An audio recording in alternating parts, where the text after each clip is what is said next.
বিচার সংস্কার ও নির্বাচনের দাবিতে শুক্রবার জুলাই সমাবেশ করে গণসংহতি আন্দোলন। গণসংহতি আন্দোলন কেমন বাংলাদেশের স্বপ্ন দেখে, কেমন বাংলাদেশ বিনির্মাণে প্রতিজ্ঞাবদ্ধ, তারই কিছু স্লোগান নিয়ে সাজানো হয় কেন্দ্রীয় শহীদ মিনার প্রাঙ্গণ। শুক্রবার দুপুরের পর থেকে বৃষ্টি উপেক্ষা করে সমাবেশে যোগ দেন দেশের বিভিন্ন প্রান্ত থেকে জুলাই আন্দোলনের শহীদ ও আহত পরিবারের সদস্য সহ সামাজিক, সাংস্কৃতিক ও রাজনৈতিক সংগঠনের নেতাকর্মীরা। সমাবেশে নেতারা জানান, বাংলাদেশ যে বহু জাতি ও ধর্মের সেটা এখনো প্রতিষ্ঠিত হয়নি। নতুন বাংলাদেশ বিনির্মাণের সংগ্রামের বিকল্প নেই। জনগণের চাবুক রাষ্ট্রের উপরের রাতে সবসময় থাকে, তার লড়াই চালিয়ে যাব। বাংলাদেশে হাসিনাগিরির আর কোনো জায়গা হবে না। বাংলাদেশের জনগণ মুক্তির স্বাদ পেয়ে গেছে, তাদেরকে আপনারা আর দমায় রাখতে পারবেন না।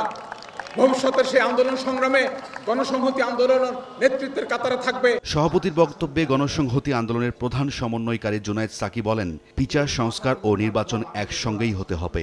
জনগণের ঐক্য থাকলে রাষ্ট্র ব্যবস্থারও পরিবর্তন করা সম্ভব হবে।